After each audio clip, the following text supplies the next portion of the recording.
Après une longue session d'études à la bibliothèque, Victoria a besoin de faire une pause.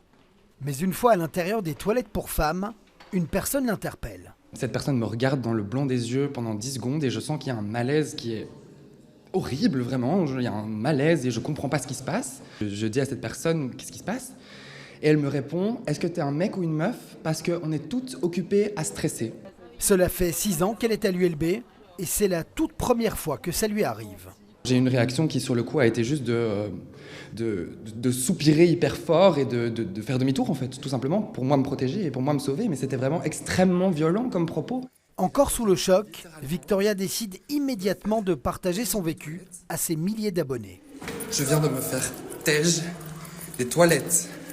Genre, je peux même plus aller faire pipi.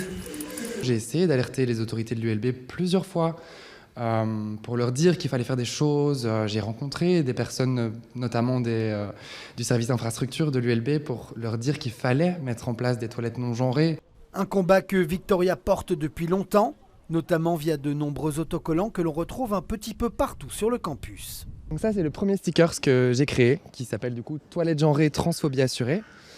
Pourquoi est-ce que j'ai créé ce sticker ? En fait, tout simplement pour répondre au manque de sensibilisation émanant des autorités de l'ULB qui ne faisaient rien pour dégenrer les toilettes, alors que c'est une chose qui a déjà été mise en place, par exemple, à la VUB. Suite à cette affaire, l'Université libre de Bruxelles a réagi par voie de communiqué. L'université entreprend des mesures visant par exemple à l'installation de toilettes non genrées sur le campus. Via une politique inclusive et participative, l'ULB s'engage à apporter des réponses structurelles adaptées à l'échelle de l'université. Des toilettes non genrées, ce serait une première victoire pour Victoria. Des toilettes non genrées, c'est une prise de position politique avant d'être une solution miracle en fait. Et que non, il n'y a pas de solution miracle. La solution miracle, on ne l'aura pas demain. Et c'est de laisser erreur. Mais pour trouver la solution miracle, il faut commencer à agir. Après notre interview, Victoria a été invitée à rencontrer le vice-recteur. Mais cet entretien attendra.